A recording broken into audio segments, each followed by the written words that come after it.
Dr Yunus, welcome to Talk to Al Jazeera. So you've described the fall of Sheikh Hasina as Bangladesh's second liberation. I wonder if you can explain what you mean by that in the terms of this period of transition for the country. Bangladesh came to a stage where corruptions and violations of all norms, destruction of all the institutions were going at absolutely at the 100% level. So that's the time when young people emerged.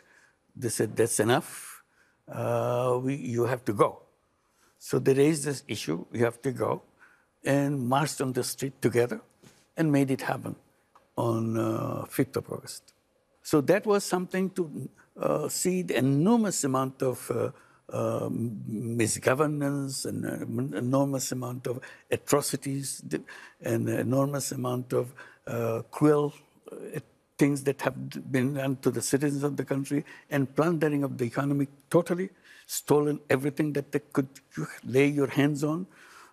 So they brought it to the end of it. So that was a kind of emergence of a new Bangladesh. They call it New Bangladesh. So the old Bangladesh is a kind of terrifying things. We want to create a new Bangladesh. That's the beginning of the new Bangladesh, to set things right. How convinced are you that you will be able to set things right, that there will not simply be the re-emergence of the old guard, that there will be a complete break with the old and an in with the new? How convinced are you of that? That's a fear everybody has in their mind. How to avoid that, that's our effort. As an interim government, our effort is to make sure we don't go back to those old days.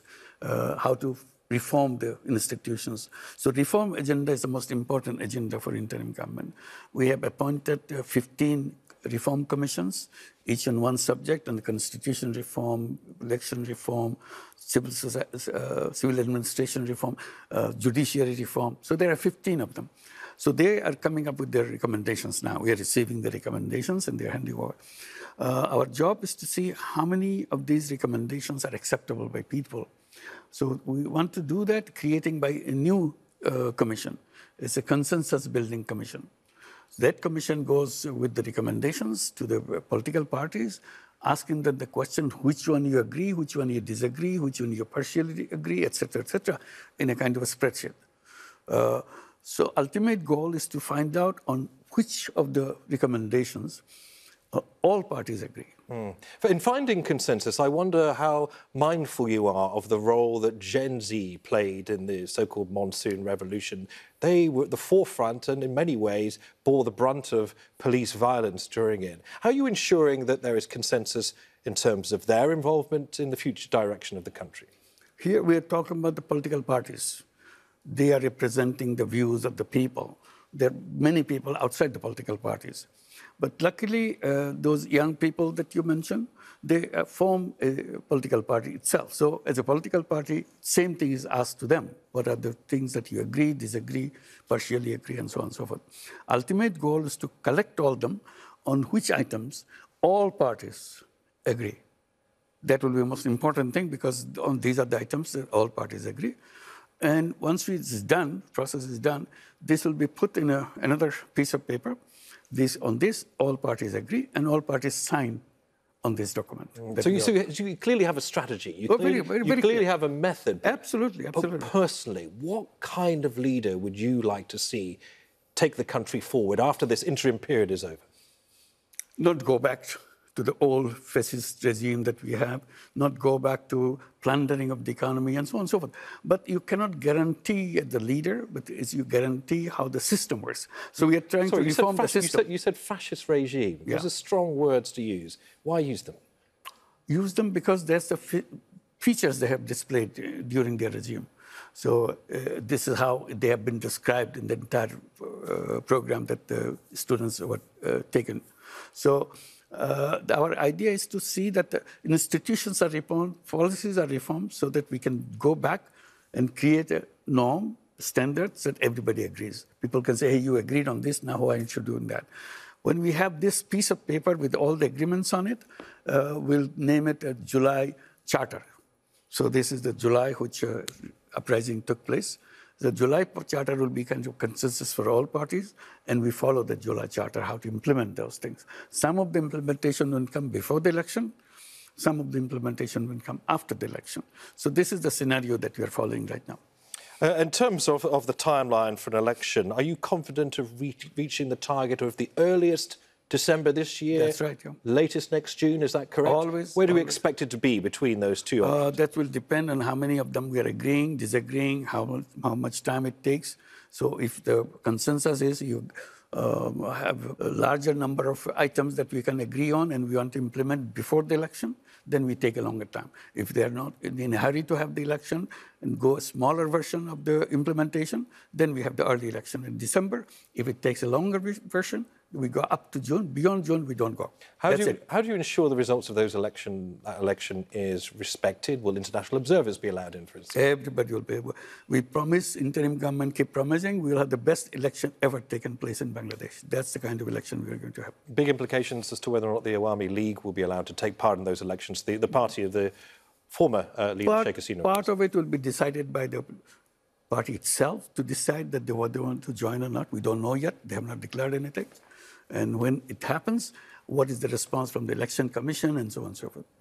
So you're leaving it entirely to the Election Commission to make that election. There are other parties who may say that under this law they cannot participate and so on. Is it fair to say that the honeymoon period after the fall of Sheikh Hasina is probably over now? There are some pretty big challenges that you need to provide concrete answers for, given the fact that there is this lingering influence of the old guard, others who may seek to exploit the political vacuum. And you also, of course, have something like 1 million Rohingya refugees as well that you are minding. Is this something Bangladesh can do alone? Two things. One, about the impatience of people, whether honeymoon period is over or not. Seeing the situation in Bangladesh, still people think interim government is still the good answer for them. They're not saying, let the interim government go, have the election today. Nobody said that. So this is the direction we are going. We have not faced any such problem of people saying that hand it over as soon as possible. But the Rohingya, that's a separate issue. We're dealing with the Rohingya issue with the international organizations, United Nations, and also to make sure that these people can go home safely. So our idea is how to make sure some understanding is created between Bangladesh and Myanmar so that there's a safe resettlement of Rohingyas to go back to their own homes. Given the huge amount of pressure, like I said, 1 million Rohingya in Bangladesh and countries like the United States, even the United Kingdom and others saying, look, for financial reasons, we are not going to spend what we used to spend on international aid. Does that worry you? Does that concern you? Or can Bangladesh shoulder this pressure from other sources? I would say that Bangladesh will not be alone to help them. There are many, many countries who will help them to make sure. But even more than that, it's not about helping them to stay. The important thing to help them to go back to their homes. They have their homes, they have their land, they have their professions. Go back to their profession. They are professional people like engineers, doctors, and lawyers, along with the farmers, craftsmen. They're all here. It's a whole society sitting out there. So they go back to their professions. So that will be the best solution. In the meantime, it's the responsibility of the whole world. It's not the responsibility of Bangladesh. Bangladesh has allowed them to stay. That's the best thing they could do under the circumstances. But it's assumed that there's a global community would be looking after their health and livelihood.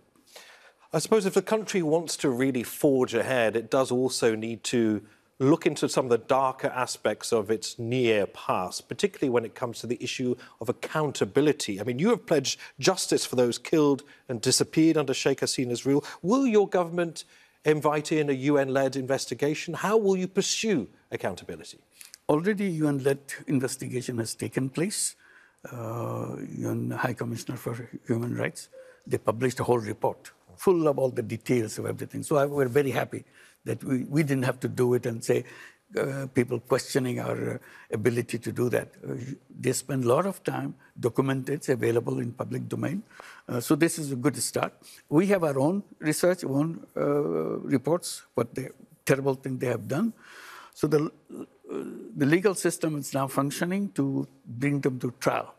So the trial thing will start very soon, probably at the end of this month or the beginning of next month. And how far up the chain would those judicial proceedings go? Are we talking about military and intelligence officials? Anybody who has committed any crime against humanity, nobody will be spared.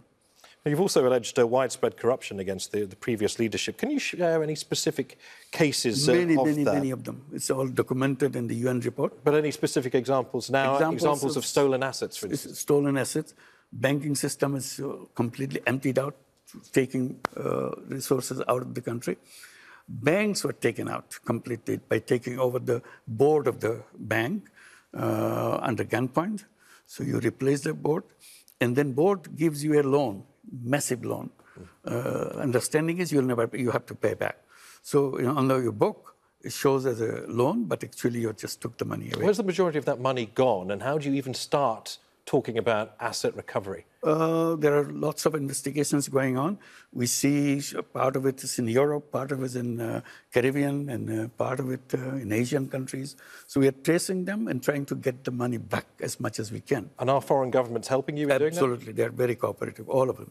Bangladesh has issued an arrest warrant for the British MP, Tulip Siddiq. I mean, she is Sheikh Hasina's niece. I mean, she's been accused of benefiting from family corruption. I think it's fair to say she firmly denies the allegations. Is this part of a genuine anti-corruption drive, or is there a certain degree of political retaliation here? It's a case against concrete evidence. So the legal system has to work out. So we are not saying we are putting her to jail right away. We're simply a Department of Anti-Corruption, the Anti-Corruption Commission actually, they brought the case. Now court has to decide whether the evidence is good enough to send her to jail or really... Can she be extradited from the UK? We'll try. You would like to pursue that? Absolutely. Well, same way as we have done for Hasina, who's left the country. Talking about Sheikh Hasina, obviously she claims she is still the rightful Prime Minister. She's issuing all of these statements from India. How does the government view her presence there in India? We had a BIMSTEC meeting in Bangkok where all the BIMSTEC heads of governments were there, including Prime Minister Modi.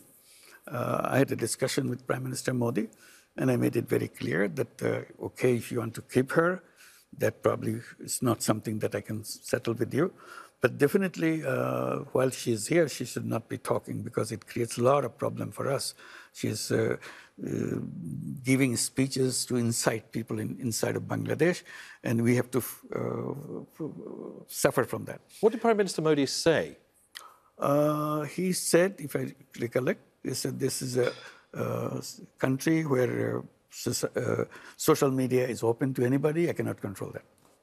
So my question to you is, do you think that India is offering her political cover? Should she face justice back home? And can you in any way leverage that?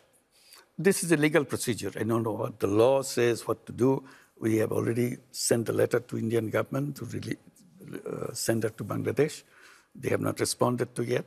But when the legal procedures begin, a law will again, court will give the notice to her to see how to bring her. So let me get this straight. You're saying that Prime Minister Modi has told you we can't do anything about her freedom of speech in a country, India, that has been accused of stifling freedom of speech, and in no way have you been given any kind of guarantees that she will be sent back to face justice? No. What does that do diplomatically between Bangladesh and India? This is one of the cases that we have to resolve ourselves, that continue to do that. We understand what their legal situation is, what our legal situation is, but we are waiting for the legal notice coming from the court that brings it to a higher level of notice. Was it deliberate that you decided to visit China first before India? Were you sending a message there? I'm visiting everybody who I would like to go, the neighbors. I tried to go to India. They didn't respond to it. So I went to China, and now I'll go to Malaysia. So I'm busy, and I was in Bangkok, in Thailand. So I'm visiting many countries around, and I'm trying to revive SAARC as a community of South Asian countries. This is all the members countries. So today, SAARC is a kind of in a limbo. It's not functioning. I'm appealing to all the SAARC leaders that let's get back into it, collaborate with each other, meet each other, and so on. So that's one effort I'm making. Another effort is a BIMSTEC. Yes, we'll say, let's get together and see, resolve our issues and continue together. Our main issue is how to bring nations together for a better life for the citizens of those countries. BIMSTEC, currently Bangladesh is the chair of BIMSTEC, so this is an important position for the BIMSTEC to hold those meetings and try to do that. And also we want to try to get the membership of ASEAN. That's another large number of countries where we'd like to be associated with. Right. And we are very happy that we get a good response. So essentially you're willing to work with anyone who will work with you regionally. Everybody. But India has to a certain extent given you a cold shoulder here. Is the alternative now a deepening ties with Pakistan instead? I will not say cold shoulder. It's maybe temporary thing, something we have to resolve together. So I'll not take this as a final thing. It's not something long-lasting thing. How to resolve this? Friendship is the key to live together and move together. And I'll keep on insisting on how to bring people together in the neighborhood of Bangladesh and so on. And India-Bangladesh relationship should be one of the best relationships any nations could have together. I appreciate you've pushed back on the phrase cold shoulder, but somebody who has expressed his displeasure with you is President Donald Trump. I heard he donated to See Me Lose, he said, talking about your donation to the Clinton Foundation in 2016, ahead of her bid, of course, for the presidency. Do you regret that move now that Trump is back? We have good relations with the Trump administration. We have no problem. We work together. We look forward to build a relationship, strong relationship with the Trump administration. That's what we're working. So you are engaged with the new administration? Absolutely, very strongly and very warmly. We have a very warm relationship with the Trump administration. Do you see the US as a reliable partner? Are you being forced to choose between Beijing and Washington, D.C.? No, this is not a question of choice. They're all our friends. USA is a good friend. China is a good friend. India is a good friend. Nevertheless, you've been slapped with tariffs, like most of the world, at a time in which the country is emerging from years of turmoil. This is not aimed at Bangladesh. This is a global policy of the US. We cannot question that. We are trying to see how we can continue with our relationship in a way that we benefit from that. Do you still believe, after this trade war, that free market capitalism, something that you have been such a champion of, is really the way the world should be run? I'll slightly modify it, saying that I've always said that this civilization is a self-destructive civilization. No matter what you do, you cannot escape this self-destruction. So we have to redesign the system. We create a new civilization. There comes the free market and economy and so on. So essentially, the seed of self-destruction is in the system. So we have to bring it out. We have to create a new civilization which is not driven by greed, not driven by profit maximization, but social consciousness. So we are saying there is a business, profit maximizing business. I have no quarrel with them. But alongside of this profit maximizing, you have to create another stream of business called social businesses. Businesses to solve problems in a market way, but without any intention of making money for yourself. So money that you make profit into the business, it's rolled back into the business. They're problem-solving business. I'm very interested in where you first were driven to challenge or answer some of these huge challenges, because you had turned your attention to alleviating poverty after the 1974 famine, one of the most devastating in recent history. An estimated 1.5 million people died in that. What do those experiences tell you about good and bad governance and about the needs of the poor? Two things. One, I kept saying poverty is not created by the poor people. It's created by the system we built. Sometimes I give example of bonsai. I said, you take the seed or a bonsai tree. Bonsai tree, yeah. Take a piece of a tree and put it in a flower pot and let it grow. It will grow. Beautiful tree come out of that, but tiny little one. It's not the tall tree that it was before. I said, that's what happened to our entire human race. We are put in a flower pot, bonsai. So we emerge as a bonsai. Our capability, our ability to resolve our problem is all cut down because of the system we built doesn't allow us to release all our energy, all our creativity. It's a job-driven economy. I said, job is not the answer of human beings. Human beings are born as a creative being. Job takes away creativity. Job is driven by our orders. You take orders and perform. And that's not what human beings are. Human beings are not about slavery. Human beings are about exploring limits. It's huge limits that you have inside of you, or how to explore that. So that is the kind of economy that we have to build. In brief, I finally conclude that we have to build a new civilization based on social business. No tall order, a bonsai economy, you say. Something that is perfect, but is small and it's free and fair for all. I mean, given Bangladesh is relying on IMF support, can you guarantee that any of these reforms that are being asked of the country as it goes through this difficult transition period will not burden the poorest even further? If it does, it will be shame. This is what the intention of the government to do that. We are trying to overcome the problems that we are inherited. So make sure that we don't have this burden on us. We create an economy where we take care of ourselves. That's the whole thing. And that's what releasing the energy of 180 million people. It's a tremendous energy. Bangladesh is an amazing country, 180 million people living in 150,000 square kilometers. And that population is growing. Half the population of Bangladesh, remember 180 total, half the population of Bangladesh is under the age of 27. It's a very young population with full of energy, handful of technology in their hand, and change miracles to do that. Was the monsoon revolution a revolution for all, between the urban and the rural, between the old and the young? It is such a vast population. As you say, a huge number are very young indeed and will be custodians of the country going forward. But I wonder if there is a big, unbridgeable divide between what's going on in major cities and what's going on in the far-flung regions of the country. It's an amazing thing what the July Revolution has done, July Uprising has done, brought everybody together, whether you are old, whether you are young, whether you are urban, whether you are rural, whether you're a girl, whether you're a woman, whether you're a man, or a child, doesn't matter. Everybody's on board. That's what made it happen.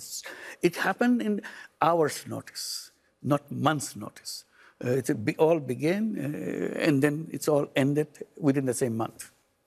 There have been, I need to bring this up, reports that show that there is still widespread labour abuse in Bangladesh's subcontracted factories. That's despite your own legacy of microfinance. How do you respond to critics who say microfinance actually helped and it didn't resolve these deeper issues of inequality and poverty? Yeah. Microcredit is not the solution for everything. We're telling that the people can have their own life, don't have to work for somebody else.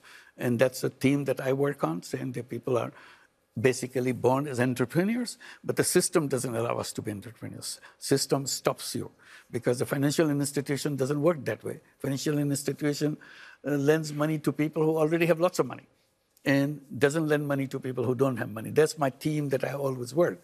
So labor issue is a different issue. Yes, there are problems in the labor segment of our population. We are dedicated to solve that problem. We are getting ready to sign up the ILO convention so that we fulfill all the requirements. That's the direction we are going. So we inherited lots of those problems, but our government is making sure that we perform at the level of the international community standard. That's our commitment. And we're working on it very hard. As we've reached the end of this discussion, I want to ask you a personal question. You are clearly a very able and very lively 84-year-old. I got your age right. That's right, yes. You are a Nobel laureate. You're internationally known. Why are you doing this now at this point in your life? I got a phone call from Bangladesh. I was in Paris. They were saying that Hasina has left. The regime has collapsed. Now we have to form a government. We want you to become the head of the government. I said, no, not me. I don't want to get involved. You find somebody else. So I gave my arguments why I don't want to get involved and so on. But they were not in a listening mood. So I said, why don't you think over it, find somebody else, give a big try. I'm sure you'll find many people who are capable of running the country. So take 24 hours, come back tomorrow and tell me what you did. So they called me back next day. And they repeated that we tried, but it didn't happen. I said, no, you didn't try hard enough. So it started on the 5th of August. The Hasina left, and I got the first call and the second call. On the third call, They said, look, we have been trying and you are refusing it. We have been searching for everything. But everybody said, no, this is the best solution. He has to come. And we have given our lives, these young people, etc. All the description of what happened. Then I felt a little bad that I'm refusing this. So I said, okay, you have sacrificed your life and give blood. Despite my reluctance to do that, I'll accept it. And they were very happy. Immediately, it's all over the press that he's coming, he's taking the responsibility. And when was that exact point that It's 8th of August. On 8th of August, I arrived in Dhaka and took charge of the government. How does it feel to come full circle now? I mean, of course, you have been facing smear campaigns, multiple smear campaigns by the Jazeera leadership. You've been threatened with jail, with fines, all sorts of allegations levelled against you. How does it feel as we reach the end of our discussion to be in this huge position of responsibility? And what country will Bangladesh be in the next decade? It's a tremendous responsibility. At the same time, I must emphasize repeatedly, it's a great opportunity. History never gave us this opportunity before. Suddenly that opportunity came. It's a clean slate. You can do anything you want, provided you can create a new government, new Bangladesh. And that's a challenge given to us. We are working very hard. We'll try our best to make that happen and hold the election and hand it over to the newly elected government. That's our job. But in the meantime, we want to make sure it's peacefully done, everything done in a very correct procedures so that people feel happy at every step that we take. Mohammed Yunus, thanks for talking to Al Jazeera. Thank you. Thank you very much for giving me this opportunity. Thank you, Al Jazeera, for covering.